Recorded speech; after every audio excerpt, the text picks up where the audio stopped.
And getting back to normal by going back to school, thousands of students returned to school in the Mat-Su borough today. They filed into the hallways and classrooms while behind the scenes work crews conducted final safety tests on water, sewer, wells, and power. Channel 2's Jill Burke has more. 27 schools reopened, reuniting students with friends and familiar faces, giving everyone a chance to share their earthquake stories and to take comfort in the familiar routine of a school day. Good morning. At John Shaw Elementary School, a sea of boots and backpacks Morning, guys. reunites familiar faces. You have a good day, okay? See you later, buddy. Young and old who have a lot to talk about. I was actually right about here. Yeah, it was pretty wild. Lights went out. The dust was coming from the ceiling as it was shaking. And that was probably the eeriest feeling, having that dust come down with some lights that were flashing, with different alarms that were going off. And you ready to get back into school? Yeah? After that long weekend? Yeah. I'm glad you brought your water bottle today. Are there any cracks? Are there any cracks? If there was any cracks, guess what? Mr. Russell was here all weekend and he fixed them already. Mr. Russell is Russell Lloyd, the janitor and go-to fix-it man. Good morning. How are you? Good to have you back. Good to have you back. The other Russell is Principal David Russell. Sun Dogs, I want to take a second to express how proud I am of you all during last week's earthquake. He debriefed staff on Wednesday. Now, students get their turn. All the lights went out, the ceiling started falling.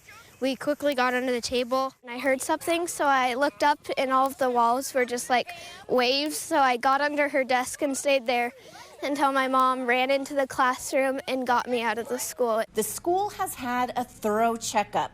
At drop-off, moms reassured their children. They just asked if there was any cracks or anything like that in the school, and I told them no, that they would make sure that, that they were safe. So. I feel really confident about that. A lot of eyes in a lot of different places over the facility as a whole. Inside the classroom, students processed the big shake.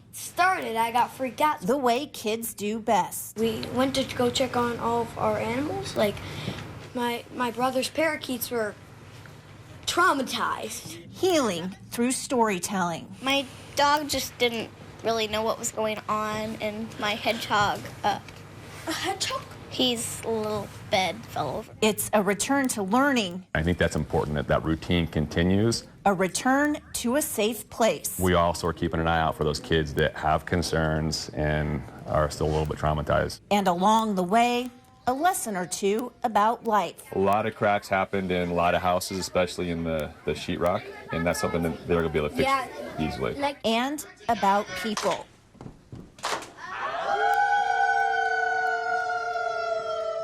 Human connections that help keep our community strong. Start dates have been announced for the remaining schools within the borough. Students will resume classes December 11th at 4 elementary schools: Big Lake, Denina, Goose Bay, and Kinnick. Mat-Su Central, Wasilla Middle, and Wasilla High will also start classes on that date. Then on the 12th, Houston High School opens to students. The next day, the 13th, Houston Middle School start at Houston High. Finally, 3 schools, Colony Middle and High Schools and Finger Lake Elementary, are scheduled to open December 14th. Teachers return to school one day before students do, and it appears that everyone is prepared. A 4.8 magnitude aftershock rattled the building, but didn't seem to rattle nerves or interrupt class. In Wasilla, Jill Burke, Channel 2 News.